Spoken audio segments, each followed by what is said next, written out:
when people are nice enough to want to come on the show, perversely, we inflict clips of horrible people saying ridiculous things on them. So I know you just read the Hitchens book. I think that's part of what got us thinking about this. Although Andy is the one who found the clip.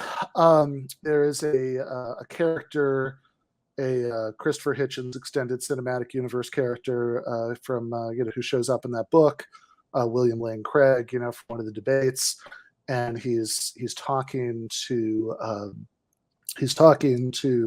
friend of the show Ben Shapiro, and there's just gonna watch until it gets interesting. Let's talk about a couple of those philosophy arguments from 101 that are constantly trotted out. I've had similar experiences. The most common one that I've heard, of course, is the problem of evil, the suggestion that how can God be good if so much evil takes place in the world? Yeah. The more sophisticated version of the argument to me is not the problem of human evil, which seems pretty easily disposable, but the problem of natural evil things happening to children, a child with cancer. How does a good God rule over a world in which children die of natural causes, in which kids are born with Tay-Sachs, in which horrible things happen to good people? Yes. In dealing with this problem, I think it's really important that we distinguish between what I call the intellectual problem of evil and the emotional problem of evil. There is no doubt that emotionally, the evil and suffering in the world make it very difficult to believe in God. It's a tremendous emotional obstacle. But intellectually, considered dispassionately as a philosophical problem, it's extraordinarily difficult to show that there's either any inconsistency or improbability between the existence of an all-loving, all-powerful God and the evil and suffering in the world. The atheist would have to show that it is either impossible or improbable that God has morally sufficient reasons for permitting the natural and moral evil in the world. And how could he possibly show that? We're simply not in a position to make those kind of probability judgments with any confidence. And so I think that the problem of evil, as difficult as it may be emotionally, intellectually, it lays a burden of proof on the shoulders of the atheist, which is so heavy that it has proved to be unsustainable. And these days, the other argument that is brought up in enormous... It's so deeply stupid. I'm not a philosopher, but it's so stupid, the idea that he's putting the burden on the people who ask the question to prove that God could be. It doesn't seem to make any sense to me. I'm not good at arguing. I do not have a license to be on a podcast called Give Them an Argument.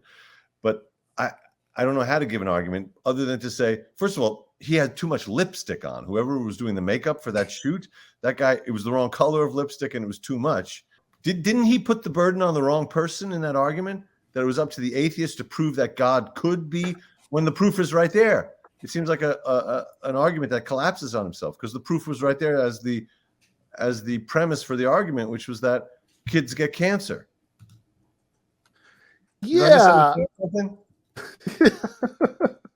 Yeah, no, I don't think so.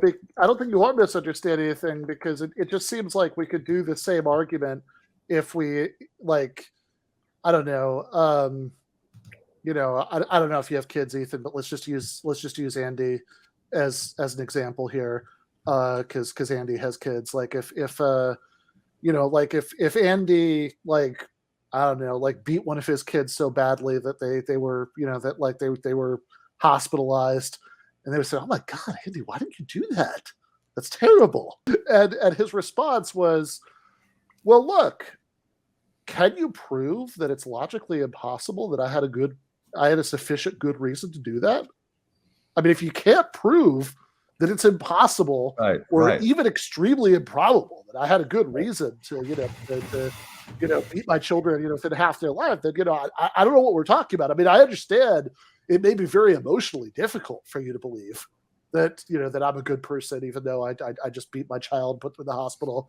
But, that's not I mean, intellectually, can you prove that I didn't have a good reason?" Andy, do your kids watch the show? No.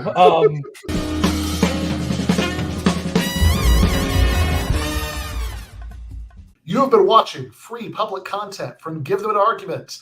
To access every single episode of the show, the main show on Monday nights, all of the streams, all of the debate breakdowns, all of the patron-exclusive post-games on Monday nights, all of the patron-exclusive bonus episodes every week, and much, much more, go to patreon.com/Ben Burgis. I cannot resist ending this with, don't be foolish.